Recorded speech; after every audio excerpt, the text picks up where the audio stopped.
Amén, amén. Muchas gracias. Bueno, mis hermanos, vamos a Amén. tocar un tema hoy que es aprendiendo a leer la Biblia y orar. Y muy seguramente ustedes saben leer la Biblia y saben orar. El asunto es, ¿sabemos leer la Biblia y sabemos orar? Bien. Entonces, no es cuestionable ninguna de las dos cosas, en especial la oración, porque la oración tiene un campo de libertad bien importante, tiene un margen amplísimo de libertad en el momento en que nosotros levantamos nuestras manos, en el momento en que nosotros hablamos con el Señor. Y si hay una expresión libre, delante de Dios en nuestra comunión con Él, es la oración. Pero si hay un terreno donde la cosa ya es más difícil, en la lectura de la Biblia. Yo les hago una pregunta y me la responden breve, pero muy sinceramente. ¿Cómo leen ustedes la Biblia? Es la primera pregunta. ¿Cómo la leen?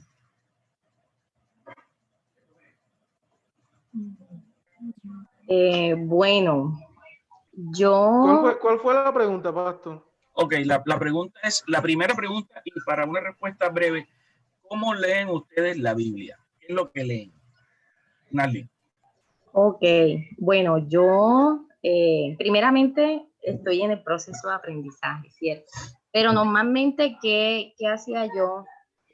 Habían como unas lecturas diarias, entonces yo tomaba una lectura diaria, un pasaje, yo lo leía y de ahí pues según lo que yo interpretaba o lo que yo podía entender, lo ponía digamos como que lo traía a la vida cotidiana, ¿ya? Por poner el ejemplo, así. Okay. Pero así que de pronto un estudio profundo, porque realmente, y sí, soy honesta, yo soy mala para la historia. A mí me cuesta la historia. Fui pésima estudiante de historia. Mala. Yo no sé cómo gané el año. Pero a mí la historia me da muy duro. O sea, trasladarme a esos tiempos, o sea, me toca como que leer como 500 veces como para poder medio entender el tema de la cultura, Claro, trasladarme 500 años antes, o sea, para mí es complicado. Entonces hay claro, cosas que me cuestan entender, pero es por eso. claro. No, está bien. Y en términos básicos estás haciendo un ejercicio que va en la línea. ¿Quién más? ¿Quién más quiere compartir? Yo les cuento que, bueno, al contrario de Nasli, me encanta la historia. Entonces, por ejemplo, en estos momentos estoy leyendo Juan. Primero les confieso que no soy la más disciplinada porque un día lo leo sí, otro día no lo leo. Entonces voy leyendo como en orden en estos momentos de mi vida. Les estoy diciendo cómo leo hoy. En otro momento, una locura. Entonces, me gusta ir viendo y entendiendo el contexto. Pues obviamente oro para entender qué es lo que el Señor me quiere decir. Y me parece chévere porque hay momentos en los que, bueno, ¿y esto por qué era así? ¿Y esto en qué consistía? Entonces de pronto le robo un momentico alguna del poco de Biblias estas que tiene mi marido acá, que tienen un montón de notas. Entonces, ay, José, ¿y esto aquí? Ah, ya. Y le pregunto a él, cosas de ese estilo. Pero ahí voy, o sea, pero voy como en orden. Intento ir en orden. Muy bien, muy bien. ¿Quién más? ¿Quién más? Gracias, mi amor. ¿Quién más? Yo, Adelante, Samir. bueno, yo ahorita también estoy leyendo la Biblia, acuerdo la programación que tenemos en la iglesia. Muy bien. Entonces, yo la leo, trato de interpretar lo que entiendo, poniéndome en el contexto de la lectura. A veces no me queda muy claro, entonces trato de leerme como los capítulos anteriores para poder entender lo que está diciendo el capítulo que nos estamos leyendo. Y también me gusta lo que hace, por ejemplo, el pastor Carlos, que él hace como una interpretación de lo que todos los días nos estamos leyendo de acuerdo a la programación. Y aparte de eso, me la estoy leyendo también como en orden, desde Génesis a... O sea, estoy leyéndomela como un libro normal en orden, Ok. como para ir entendiendo de dónde viene todo. Ok, entonces ¿alguien más, una persona más quisiera compartir cómo lee su Biblia? Hola, bueno, por lo menos yo me ubico en un mapa. A veces cuando estaba leyendo Juan, que Jesús fue a tal lado, entonces como que a veces hablaban de las distancias y yo pues para ubicarme también trataba como que de buscar el mapita y yo de pan, sí, aquí queda Galilea, aquí queda esto, aquí queda lo otro. Y así como para ubicarnos Okay. en el lugar. Buenísimo, buenísimo. Miren, voy a darles recomendaciones muy básicas. Cuando nosotros estamos entrando a estudiar las escrituras para entenderlas en profundidad o para nosotros crecer en entendimiento más bien, se sugiere comenzar a leer Juan, el Evangelio según San Juan, porque el Evangelio según San Juan tiene una diferencia frente al Evangelio de Lucas, Marcos y Mateo. Y es que el Evangelio según San Juan nos habla de Jesús, el Hijo de Dios. En otras palabras, nos dice que Jesús es Dios. Entonces ya a partir de allí de Juan empieza a meternos en la cabeza el entendimiento. Entiéndelo, Él es Dios. Él es Dios. Y te voy a decir por qué es Dios. Mira estos 7 milagros, mira estas cosas que hizo, mira todas las revelaciones, mira cómo escogió, mira cómo guió, mira cómo se sacrificó, mira cómo amó, mira cómo sirvió, mira todo lo que hizo. Y eso nos llevaría entonces, y ahora viene el segundo consejo, eso nos llevaría entonces a hacer una lectura sistemática de las escrituras. Ahora uno se pregunta, ¿pero qué es esa cosa de lectura sistemática? Ok, una lectura sistemática es aquella que hacemos siguiendo un paso tras otro, para resumirlo, siguiendo un orden lógico. Y ese orden lógico puede estar dado por diferentes maneras. Número 1, por un libro. Número 2, puede estar dado por temas. Ahora, los temas pueden ser muchos, pero también hay otro orden y es el orden cronológico. Y las Biblias que ustedes tienen, asumo eso, no son Biblias que están organizadas cronológicamente. Son Biblias que están organizadas canónicamente, que es diferente. Siguiendo el canon bíblico, ahora vamos a hablar de eso, pero hay una Biblia que se llama la Biblia cronológica, que hace el ejercicio de mostrar desde el día 1 hasta el último día. Y entonces tú te das cuenta que vas navegando de un libro a otro, de un libro a otro, de un autor a otro, y tú dices, ven acá, pero esto no estaba en tal parte y no estaba en tal otra. Ok, lo que pasa es que para hablarle, por ejemplo, de los evangelios, cuando ustedes cruzan los 4 evangelios, se dan cuenta que hay saltos y de repente dice, otro día, Jesús tal cosa y tal cosa. En aquel día, es decir, ya ahora está hablando de otra fecha. Hubo una vez que entonces ahora te está hablando de otra fecha, pero cuando tú cruzas los 4 evangelios con el sistema cronológico, va haciendo el salto de uno. O sea, es increíble el trabajo que han hecho los biblistas para tratar de mostrarnos en el tiempo. Entonces, la lectura de las escrituras debe ser sistemática. Si yo tuviera una agenda allí, yo estaría anotando eso. Y la lectura de la Biblia debe ser sistemática. Así que ojalá lo anoten. Sistemático siguiendo un libro, sistemático siguiendo un tema, sistemático siguiendo una cronología. Ahora, no voy a profundizar en cada uno de estos puntos porque yo les dije que el año que viene vamos a hacer un seminario para cómo se estudia la Biblia. Aquí les vamos a dar es aprender a ver la película y a darnos cuenta que a veces decimos, si el Señor abrió el mar 2 veces, entonces Él va a abrir el mar de mi vida. No, eso no tiene nada que ver una cosa con la otra. Olvídense, eso no es por ahí. Eso no es por ahí. Eso tiene otra manera de interpretarse. Hay formas, figuras, etcétera. Ayer estuvimos en una clase con un profesor con un nivel de interpretación de la Biblia bien alto, con sus cositas que uno dice, este man aquí no está claro, pero dejándole ver a 60 pastores que han tenido su vida leyendo la Biblia diciéndole, hermano, por ahí no es. Hermano, por ahí no es. Entonces, quiero de una vez que sepan que el Señor nos ha dado la posibilidad de aprender y por eso necesitamos ir con espíritu enseñable delante de Él y recibir esto. Ahora bien, ustedes vienen de 2 capítulos en los que en el primero trabajaron lo que significa que es un discípulo, ¿cierto? ¿Qué es un discípulo? Y luego de que ustedes hablaron de que es un discípulo, es decir, uno que ha escuchado el llamado de Jesús y ha respondido arrepintiéndose, creyendo en el Evangelio y siguiendo a Jesús, después hablaron sobre un tema que nuestro hermano Ismael enseñó, y es yo tengo que ir a la iglesia, obviamente, porque allí es donde confesamos públicamente nuestra fe. Es el lugar donde nosotros nos alimentamos espiritualmente, tanto en la comunión como en la predicación de la palabra. Es el lugar donde servimos, ¿verdad? Oficialmente. Y es el lugar donde nosotros hacemos familia. Pero fíjate, este lugar lo vive el discípulo fundamentalmente. Y la palabra, yo estaba buscando la etimología de la palabra discípulo y quiero que sepan una cosa, la etimología de la palabra discípulo viene del latín discipulus. Se lo repito, viene del latín discípulos. Pero esta palabra discípulos del latín tiene una raíz todavía. La raíz es discere. Permítame y les pongo en el chat la raíz. La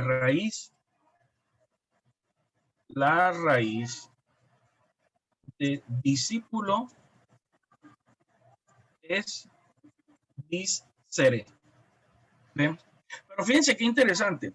Leer la Biblia implica un ejercicio sistemático, ordenado, saber hacerlo. Y requiere que nosotros lo hagamos de manera comprometida. Vamos a fallar, vamos a caer, va a haber días en los que vamos a estar de pelea con las escrituras y no nos vamos a sentar a estudiarla, como decía mi esposa ahora. Hay días que me los vuelo y realmente son días que a nosotros nos pesa. Fíjense que eso requiere de nosotros disciplina. Y miren qué bonito. Disciplina tiene una raíz compartida con la palabra discípulo. La palabra es discere. Y sabe, discere significa aprender. En otras palabras, un discípulo es aquel que aprende, porque un discípulo necesita un maestro. Si el discípulo no se sujeta al maestro, si el discípulo no se entrega al maestro para aprender, entonces él no es un discípulo. Es una persona orgullosa que, así como Adán, no le importó y se comió el fruto y después le echó las culpas a Eva cuando fue el que por orgullo y por desobediencia tomó la razón, tomó la decisión de hacerlo. Así como David no le importó y David mandó a matar al otro para quedarse con su mujer. Esa fue su decisión. Se alejó de Dios, pero luego se tuvo que ir de rodillas y vemos el Salmo 51 disciplinadamente pidiendo y clamando al Señor: perdóname, Señor, y borra de mí todas estas transgresiones, dame un corazón nuevo. ¿Ven? Entonces, discípulo implica aprendizaje. Ser discípulo implica aprender. Nunca podemos llegar como discípulos al lugar en el que decimos: ya aprendí lo que tenía que saber, ya en el seminario me enseñaron, ya yo en la escuela aprendí, yo tuve un profesor de teología y lo que él me enseñó, eso es lo que es, y ya con eso me quedo para el resto de la vida. No, eso es como decir, tengo un televisor Zenith que compré en la década de los, mi papá lo compró en la década de los 80 y yo lo heredé, y entonces ya ese es mi televisor para el resto de la vida. Y aquí llegan a tu casa y te preguntan: ven acá, y tus hijos le estás poniendo Baby TV. No, es que en mi televisor no sale.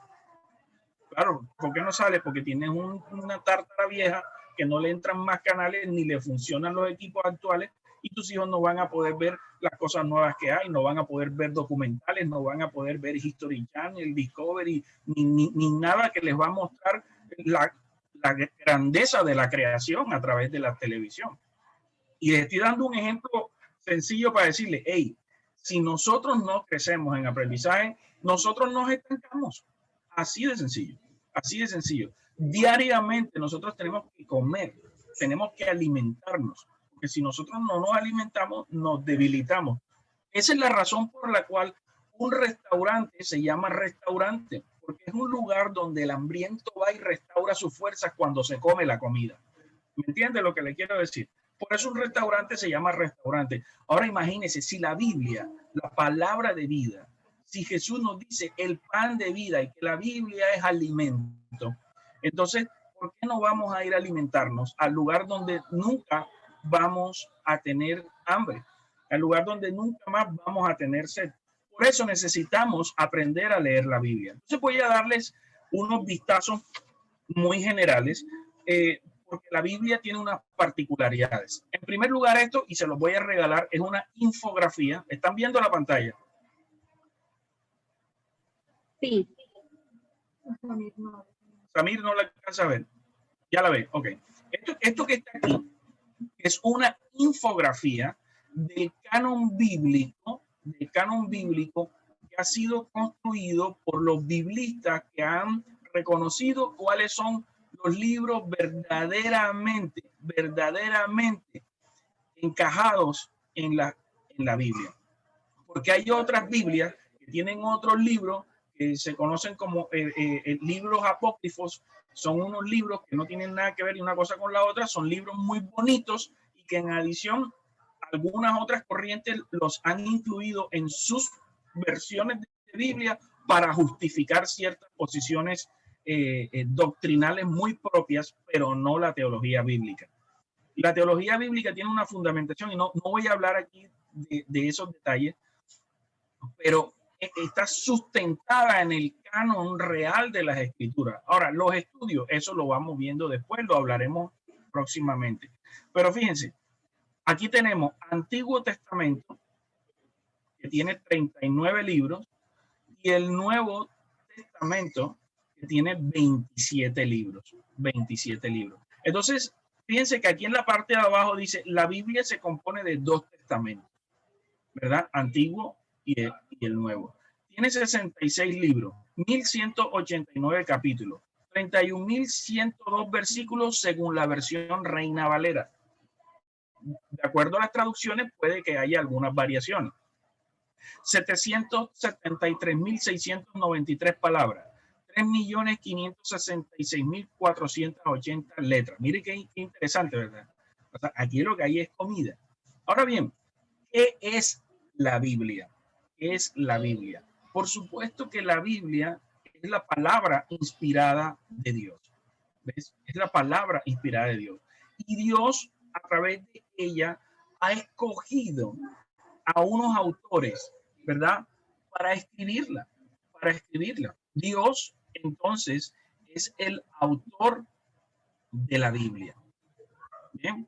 Dios es el autor de la Biblia. Ahora bien, nosotros podemos preguntarnos, ¿pero de dónde sale eso?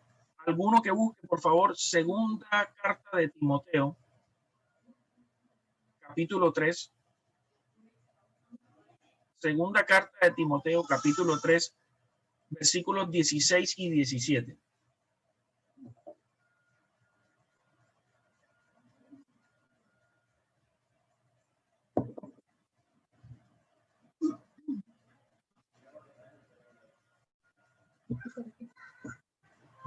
Timoteo 3, 16 y 17. Quien lo tenga, léalo, por favor. Dice, toda escritura es inspirada por Dios y útil para enseñar, para redarguir, para corregir, para instruir en justicia, a fin de que el hombre de Dios sea perfecto, enteramente preparado para toda buena obra. Excelente. Entonces, fíjense, dice que toda escritura es inspirada por Dios. ¿Bien? Toda escritura es inspirada por Dios. Pues fíjense, más de 40 autores diferentes de todos los quehaceres de la vida. Pastores, granjeros, fabricantes de tiendas de acampar, médicos, pescadores, sacerdotes, filósofos y reyes. Todos fueron guiados en el uso de las palabras y le guardó de error en la comunicación de todo lo que debía formar parte de esa revelación. Y acá abajo pueden ver, Dios es el autor de la Biblia, pero fue escrita por más o menos 40 hombres, todos ellos hebreos, excepto Lucas. Se cree que Moisés, el primer escritor de la Biblia, comenzó su trabajo en el 1450 antes de Cristo y Juan, el último escritor, terminó el Apocalipsis al finalizar el primer siglo. Todos los libros fueron escritos durante un periodo de 1500 años. Qué interesante, ¿verdad? Qué interesante. Y aquí tienen la tabla periódica de la Biblia. Todos los libros con sus respectivos colores, les van indicando. Por ejemplo, los que están en fucsia son los libros que hacen parte del Pentateuco. Los que están en azulito aquí, clarito, es lo que se conoce como libros históricos. En el Nuevo Testamento usted se va a dar cuenta que el libro de Hechos es un libro histórico. Los verdes se conocen como los libros poéticos, los libros poéticos. ¿Sí ven? Por ejemplo, ahí ve a Job, ahí ve a los Salmos, Proverbios, Eclesiastés, Cantares. ¿Ve? Los naranjitas son los profetas mayores. Y estos que son como una especie de moraditos, una cosa así, son los profetas menores. Ahora, eso no tiene que ver que eran mayores porque eran más viejos y los menores porque eran más pelados. No, eso no, porque entonces Raúl sería un profeta menor. No, eso no tiene nada que ver una cosa con la otra. Bien, eso lo vamos a ir viendo después. Ahora, fíjense que acá arriba en un verdecito, gracia abundante, están los 4 evangelios, ¿verdad? Pero luego vemos las cartas paulinas en amarillo y luego vemos lo que se conoce como cartas generales en una especie de gris y Apocalipsis en rojo. Pero el Apocalipsis no está en rojo porque es que entonces va a llegar el diablo y se quema todo. No, el Apocalipsis está en rojo porque es el último libro. Es el último libro y esa fue la señalética que ellos le dieron allí. ¿De dónde salen los colores? De que se inventó esta tabla periódica. Así que no se preocupen por eso. Esto no tiene nada. El ejercicio que hizo el diseñador gráfico es muy bueno porque les va a permitir a todos ustedes tener un conocimiento de exactamente cuántos son, cuáles son y de qué se tratan en términos generales, o por lo menos cuál es la categoría general de cada uno de los libros. Bien, y abajo les muestra a los autores Casiodoro de Reina y Cipriano de Valera, que fueron los traductores de la famosa Biblia Reina Valera. Quiero precisarles, no es la mejor traducción. Por favor, quiero que lo tengan claro. Es la que todo el mundo usa. Ha sido la más clásica. La mejor traducción que existe al castellano se llama la Biblia de las Américas. Es de los últimos desarrollos que se han realizado. LBLA, la Biblia de las Américas. LBLA. Y hay otra que es Nueva Biblia de las Américas, NBLA. Y las siguientes traducciones en calidad contextualizada son Nueva Versión Internacional, Nueva Traducción Viviente. Pero hay otras Biblias que nosotros utilizamos, por ejemplo, la Biblia textual, la Biblia interlineal y una carrandanga Biblia. Entonces, el asunto es que le estoy tratando de mostrarles en el escenario cuáles son las que quizás con mayor precisión ustedes deberían buscar en el momento en que vayan a hacer estudios. ¿Ven? Recomendaciones. Hay una página, voy a ponérselos en el chat. Hay una página. Dígame. Disculpe, entonces, bueno, yo por lo menos, acá en la casa nosotros tenemos la Reina Valera. Okay. Obviamente cada Biblia pues trae palabras diferentes, de pronto unas mejores versículos más entendibles que otras traducciones. Entonces, en especial, ¿cuáles de pronto nosotros que estamos en ese proceso o incluso pues para estudio? Porque la idea es mirar las diferentes traducciones. ¿Cuáles recomienda usted puntualmente que de pronto podamos tener en casa como para ir mirando y leyendo? Bueno, vamos a leer tal libro, tal capítulo, tal versículo, vamos a hacer la comparación en este, o en este, o en este. Ok, me gusta mucho esa pregunta. Nada más tengo una sola, la verdad es que, bueno, yo por esa siempre me he guiado. Yo tengo esta. Ok. Tenemos una que la Biblia del Pescador. Esa también. La Biblia del Pescador es una herramienta evangelística excelente. Yo la tengo también y me encanta. Bueno, mire, Samir tiene allí nueva traducción viviente. Una traducción viviente. Es muy buena. Miren, yo quiero decirles una cosa. Número uno, que la Biblia tenga los 66 libros. Empecemos por ahí. Número uno. Y en tu casa ten la Biblia que tengas, pero no solamente tenla, sino léela. ¿Ves? Porque esa es un poco la relación. Ahora, si queremos estudiar y entender un poco más, hacemos comparaciones. Entonces ahí les acabo de poner en el chat una página web a la que ustedes pueden entrar, Y en esa página web van a encontrar diferentes versiones de la Biblia y ahí les estoy recomendando las, digamos, las 4 mejores versiones, traducciones que hay. Ahí se las estoy poniendo. No sé si lo alcanzan a ver.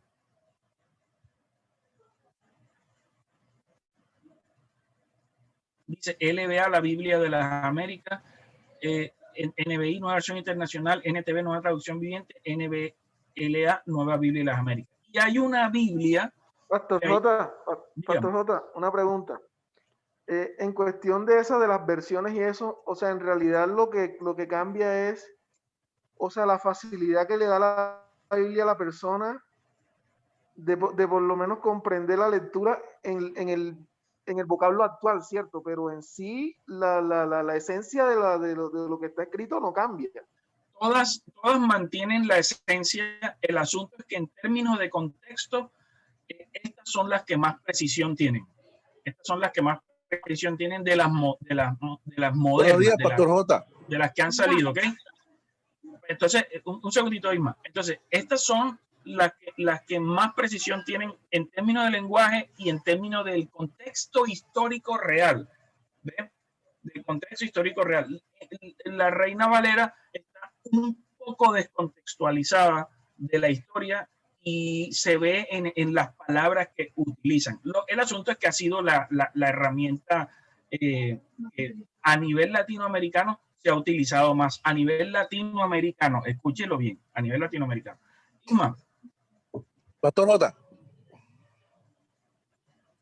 Dale, mi hermano. Buenos días para todos.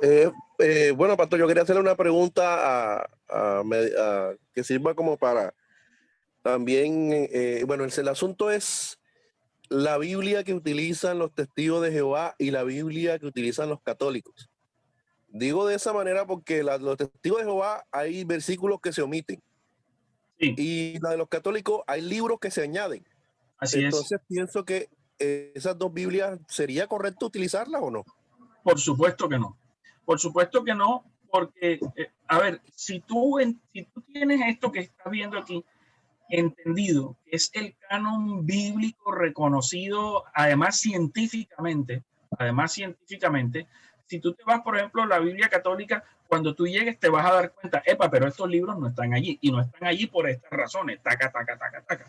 Ahora, cuando tú te vas a la Biblia de los testigos de Jehová, te vas a dar cuenta, ven acá, estos manes están omitiendo cosas aquí, como si también te vas a Biblias que usan los adventistas y tú dices, están metiendo un poco de cosas, o te vas a la Biblia de los mormones y tú dices, ven acá, y aquí hay un personaje que yo no entiendo quién es. Entonces, empieza una mezcolanza de cosas. Por eso necesitamos tener, y muy buena tu pregunta, necesitamos tener la fundamentación de cuál es el canon y no sobre espiritualicen el canon. Es que todo esto tiene que ver con un estudio de correlaciones entre los libros históricas, que permite que se vea armonía, que se vea la concordancia, que se vea que hay una sincronía en el relato. No sé si eso responde a la pregunta, no vamos a profundizar en eso, pero no sé si eso les responde en alguna medida el interrogante. Y complementando con lo de Samir, claramente es lenguaje y contexto. Son 2 cosas clave que buscamos nosotros en las Biblias, que son Biblias sanas. La Reina Valera es una Biblia sana, es una buena Biblia, pero el asunto es que tiene unos vicios de forma que muestran que le hace falta mucho más estudio, ¿no? Le hace falta mucho más. De hecho, para que sepan, Reina Valera tiene una versión que se llama RBA, Reina Valera actualizada 2015, donde ellos hicieron un trabajo para tratar de contextualizarla mejor en un lenguaje mucho más asequible, ¿verdad? A la gente. Se llama Reina Valera actualizada. Para que sepan, ¿ok? O sea, les digo esto porque quede claro que la Reina Valera 1960 ya, o sea, es bonita, ya. Pero si queremos estudiar, tenemos que ir a herramientas más, que tienen más desarrollo y más profundidad. ¿Bien? Pasamos a la siguiente parte. A ver, Lady. Yo, ante todo, también creo que antes de empezar a leer es como que pedirle a Dios discernimiento, sabiduría, qué sé yo, porque por lo menos yo tengo una de las Américas, es de estudio de Mujer Verdadera. Ajá. Una Biblia súper que aparentemente yo dije, epa, esta es porque está súper masticado todo, pero sin embargo hay cosas que leo y a veces quedo azul, por decirlo así. Sí, sí, claro, y hay que orar, y no solo orar, sino aprender las técnicas, porque hay una frase que se ha utilizado mucho y que tiene mucho de cierto, pero también tiene unas grandes complicaciones, y es que dice, la Biblia se interpreta sola.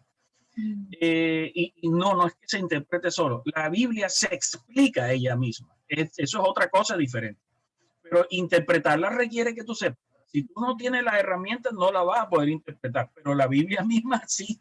Ella habla lo que tiene que decir y es lo que es, porque la palabra de Dios es eficaz. ¿Ven? Es eficaz, es la que es inspirada por Dios. Entonces, bueno, ahí Raúl le puso un artículo que lo pueden leer posteriormente acerca de la mejor traducción de la Biblia al español, y realmente un muy buen artículo. Bueno, continúo, por favor. Estamos aquí, estamos atentos. Amigos. Sí, aquí están. Muy bien.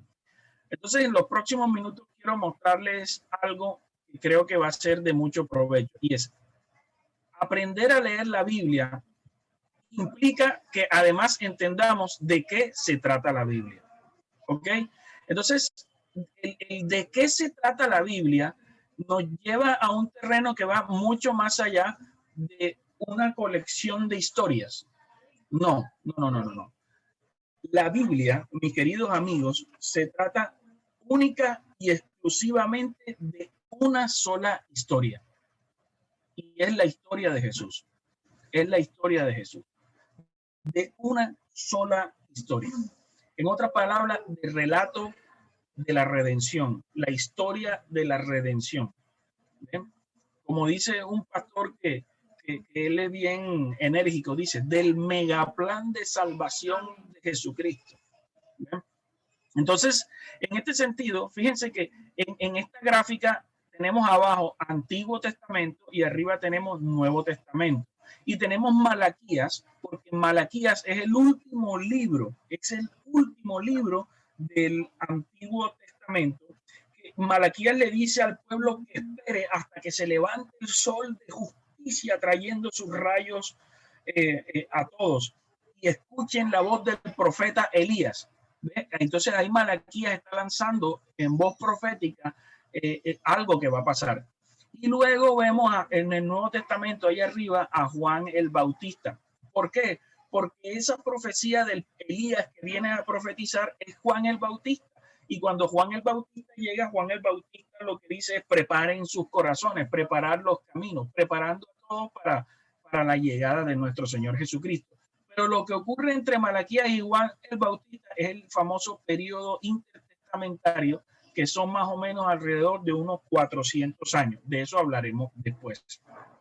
Ahora, en el Antiguo Testamento vemos que están los diferentes tópicos centrales.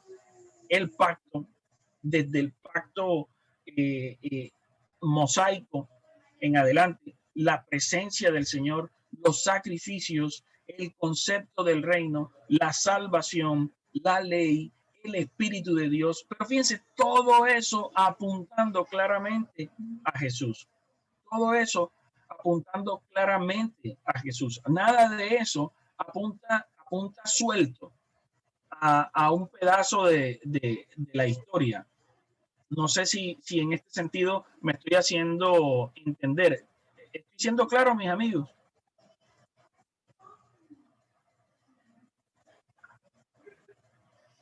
¿Estoy siendo claro? ¿Hasta aquí tienen alguna pregunta? Está claro. Muy bien. Entonces, fíjense, la Biblia toda apunta a Cristo. Entonces, cuando nosotros vemos estas afirmaciones del Antiguo Testamento, que a veces la gente utiliza para decir, Dios va a hacer milagros en tu vida y va a hacer algo sobrenatural y pam, pim, pam, pam, y tú dices, ok, sí, es verdad, porque Dios es un Dios de milagros. y mira lo que hizo Dios con la zarza, entonces Él lo va a hacer contigo. Espérate un momento, o sea, eso tenía una explicación, era una explicación en ese momento histórico. Eso no tiene nada que ver con lo que está pasando hoy día. Hoy día nosotros estamos viendo todas las promesas desde nuestro Señor Jesucristo. Todas las promesas desde nuestro Señor Jesucristo, desde el nuevo pacto, el pacto de la gracia. Por eso todo, miren, si todo apunta a Jesús y de Jesús salen todas esas flechitas, eso significa que de allí en adelante es todo. Por alguna razón la historia se dividió en dos, antes de Cristo y después de Cristo. Entonces, explícate por qué todavía la gente sigue creyendo o pensando en la época antes de Cristo, si es que estamos viviendo en el después de Cristo. Ahora, el mismo Jesús y el mismo apóstol Pablo decían, hermanos, ¿qué hacen retrocediendo en su vida, anclándose en las cosas de la ley y en los ceremoniales del pasado y en todas esas cosas del pasado, si todos fueron señales que apuntaron a la venida de nuestro Señor Jesucristo? Y ya hoy en Cristo somos completamente libres. En Cristo los que creemos hemos sido sanados. En Cristo los que creemos somos fortalecidos. Ya lo que nos queda a nosotros es anhelar estar con Él. Anhelar estar con Él. Entonces, les muestro esta famosa pirámide bíblica porque esto muestra que aún tú estés leyendo los salmos te están apuntando a Cristo. El Señor es mi pastor, nada me faltará. Entonces viene una señora y abre el Señor es mi pastor en su casa y nada me faltará. Y dice, Señor, el Señor es mi pastor, nada me faltará. Entonces en mi alacena va a haber esto y en mi cuenta va a haber dinero. Espérate, por ahí no es la cosa. Lo que está diciendo es que Él te va a dar la protección. Él te va a dar la provisión, así tú no tengas dinero en la cuenta bancaria. Vas a comer, vas a beber, vas a respirar. Así no siquiera tengas cuenta, así no sepas leer ni escribir, Él te lo va a dar, ¿entiendes? Si tú crees en Él, si tú el día de mañana partes de este mundo, tú estás muriendo al mundo, pero estás naciendo en la gloria eterna, en la presencia del Señor. O sea, esas cosas cuando las entendemos, le perdemos el miedo a la muerte, se lo dice un cobarde de la muerte. Yo anoche mismo, en razón de tantas cosas que están pasando en la ciudad y en nuestra familia de la fe, yo decía, Señor, si yo me muero, yo creo que estoy tranquilo. Ya no es como hace años que tenía tanto miedo de morirme. Hoy día entiendo que voy a estar contigo, pero siempre digo como Pablo, si tú me tienes aquí, por favor, hazme útil. No me tengas a mí aquí para yo ser orgulloso y vivir para mí y solo a las bendiciones para mí. Si yo no bendigo a otros, mi vida sería inútil. Entonces, tenemos que entender eso. Todo apunta a Cristo. El Señor es mi pastor, nada me faltará. Él es mi pronto auxilio. ¿Quién es mi pronto auxilio? Los soldados de David. No, el pronto auxilio es Jesús. Es Jesús en medio de la tormenta. Lucas 8:22 le dice, hey, estoy durmiendo, no me levanten. ¿Dónde está la fe de ustedes si van conmigo en la barca? Por favor, afiancen su fe. Entonces, toda la escritura apunta a Cristo. Abraham, hazme favor y agarra a tu hijo y vaya y sacrifíquelo. Y Abraham agarra a su hijo, ¿verdad? Y lo va a sacrificar. Y de repente un ángel hace que no pase nada, pero ahí nos está mostrando que el sacrificio que viene va a ser más grande y va a ser para limpiarlo todo. Entonces, fíjate cómo nos está mostrando a Jesús, cómo nos está sellando a través de ese pacto abrámico, la venida de Jesús, pero sobre todo la construcción del pueblo de Dios. Porque a partir de allí nos habla de la salvación, y la salvación significa que somos salvos para ser su pueblo. Punto. De hecho, esa va a ser la predicación de hoy que nos va a compartir el pastor Patricio Oyarzún de Chile. Ahora, aquí está la historia de las escrituras: creación, caída, redención y consumación, o glorificación, como se le llama, o restauración. ¿Ves? De una creación, Él nos lleva a una nueva creación. Por eso el futuro que nos espera a los que creemos en Él es un futuro glorioso, es un futuro lleno de mucha gloria, lleno de libertad, lleno de la belleza que solo Cristo puede darle a nuestra vida. Entonces, mientras nosotros más anhelemos estar en el mundo, más vamos a anhelar estar aquí, miren, en este dibujito donde hay rayos, centellas, donde hay nubes negras, donde hay dolor, donde hay guerra, donde hay violencia, donde hay enfermedad, donde hay cualquier cantidad de cosas que uno dice, óyeme, pero si esto es lo que Dios promete, la gente que no conoce la Biblia dice eso. Mira, si todo lo que Dios promete, no es que Dios te está diciendo que tú vas a estar bien, pero es en la eternidad. Y vas a estar en este mundo soportando. Es diferente. En este mundo soportamos y esa es nuestra manera de estar bien, porque soportamos con gozo, porque sabemos que Cristo está, pero en la eternidad, ¿verdad? Vamos a estar 100% bien. Y dice la palabra que los viejos no envejecerán, los niños seguirán siendo niños. ¿Ves? Es una cosa linda. Entonces nosotros tenemos que agarrarnos de las promesas. Esas son las verdaderas promesas. Esas son las verdaderas promesas del Señor. Nosotros tenemos que aprender a leer y a entender la Biblia. Ya se dieron cuenta que la Biblia no es, vamos a ver qué dice tal libro, a ver qué me dice ese libro a mí. No. Vamos a ver eso, a dónde me lleva a Cristo, para que Cristo dirija mi vida. Y que podamos decir como Pablo, ya no vivo yo, sino Cristo vive en mí. Es más, acuérdense, cómo Pablo argumentaba la resurrección de Jesucristo a partir de los profetas, mis queridos amigos. A partir de los profetas. Se iba al Antiguo Testamento, hablando en términos actuales, y les decía, mire lo que dicen los profetas. Y miren lo que ha ocurrido. Y por eso la gente en Berea luego iba, estudiaba, y decía, epa, este hombre está diciendo la verdad. Y se convirtieron. Y así se iban convirtiendo unos tras otros por la predicación de la palabra. Quiero preguntarle, hasta este punto, ¿estamos siendo claros? Sí. Quiero repetir, la Biblia fue escrita por un gran autor que es Dios y él escogió 40 escritores para plasmarla en el texto.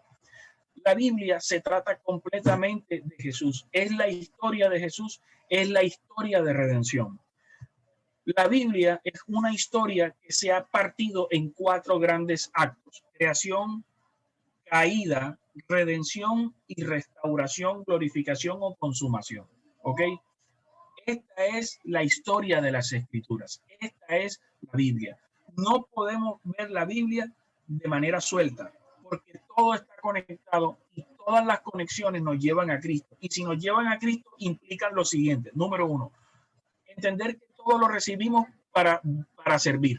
Número 2, entender que todo lo hacemos para la gloria de Dios. Número 3, entender que nuestra vida implica sacrificio y sufrimiento como el que Jesús también recibió.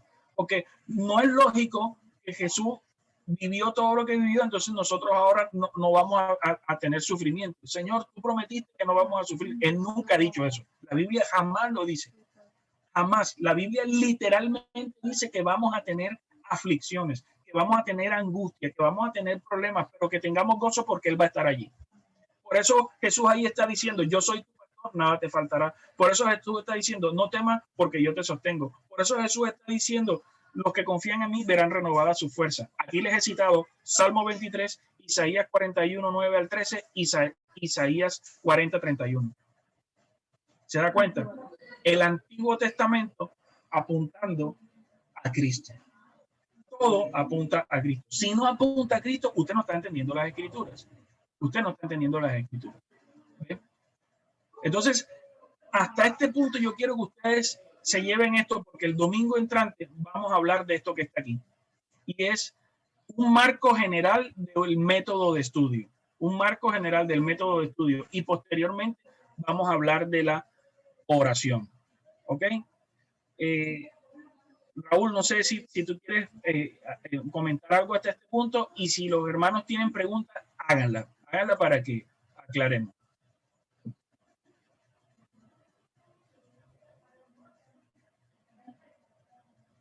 Jamie, Isma, Leisa, Vale, Tere, Mónica, Leonardo. Pastor J, yo tengo una duda con respecto por ejemplo, a la Biblia católica. O sea, ¿quién determinó que esos libros no van y quiénes sí van? O sea, ¿quién dijo estos sí y estos no? ¿Quién? Ok, entonces esa pregunta se responde a través de diferentes momentos, diferentes estudios, diferentes personas, y técnicamente te la voy a responder a todos en la próxima sesión, porque esa es una buena pregunta y una pregunta de discusión. Yo porque tengo que creer en esto y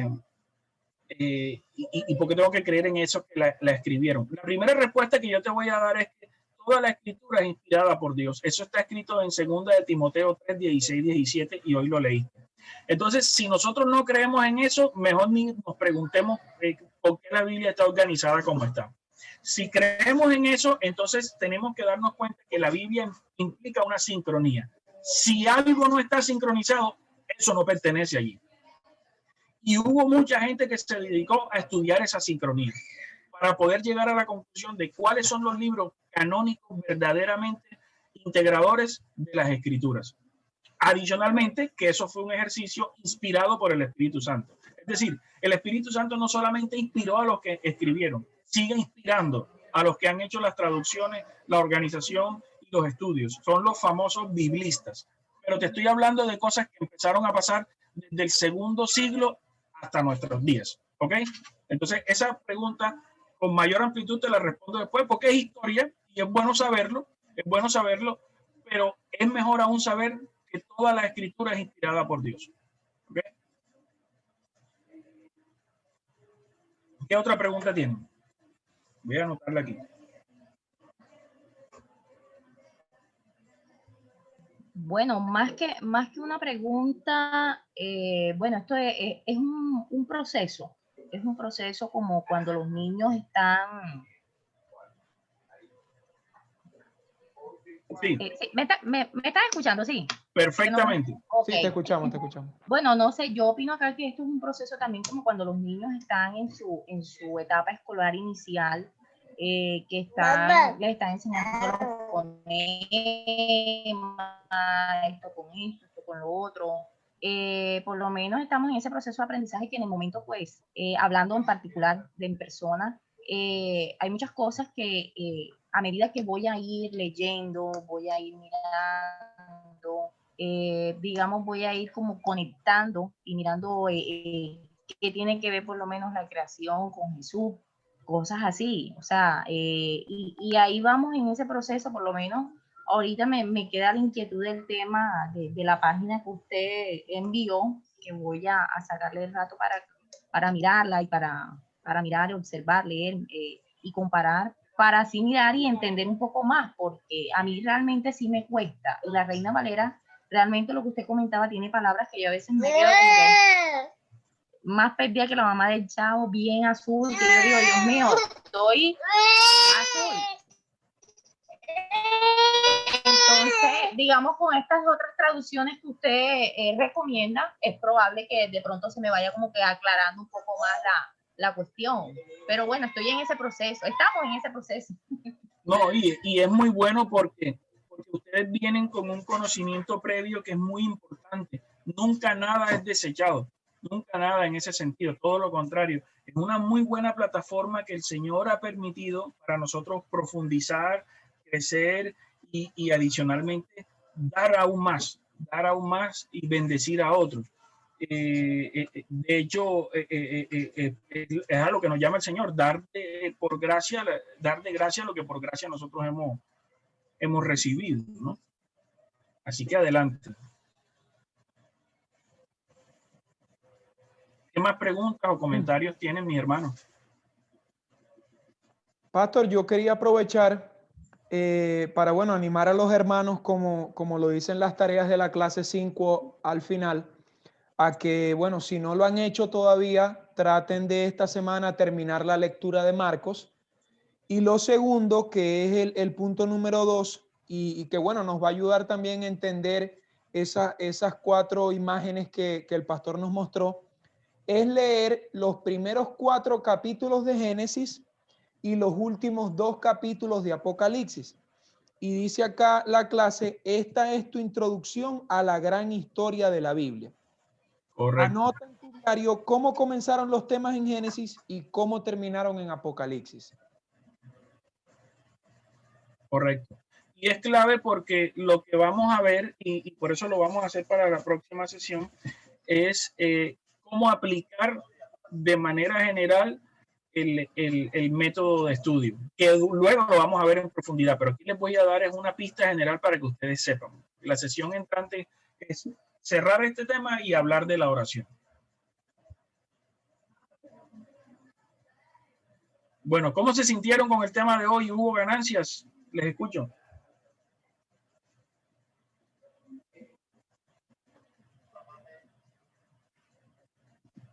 Bueno, la verdad, este tema yo tenía muchas expectativas, pero lástima que el tiempo es tan corto y si quedamos otra vez, por lo menos yo me siento otra vez en pues ahora otra vez esperar el próximo domingo. Entonces, bueno. No te preocupes que este es el inicio. Y lo que sigue te va a dar bastante información. Y cuando ya ahora en enero empecemos el estudio a finales de enero, cómo se hace un estudio bíblico, eso va a ser ganador para ustedes, ya lo verán. Leisa, Mónica. Bueno, mis hermanos, vamos a orar entonces y vamos a darle gracias a Dios por esto y que sea el Señor glorificándose en sus vidas y avivando ese fuego por querer conocer un poco más. Y las preguntas, si tienen preguntas al respecto, escríbanlas y las tratamos el domingo entrante en la clase. Ya yo me llevo la pregunta de Samir y la respondemos con amplitud para que ustedes vean todo esto en la clase que viene. Oremos. Señor, te damos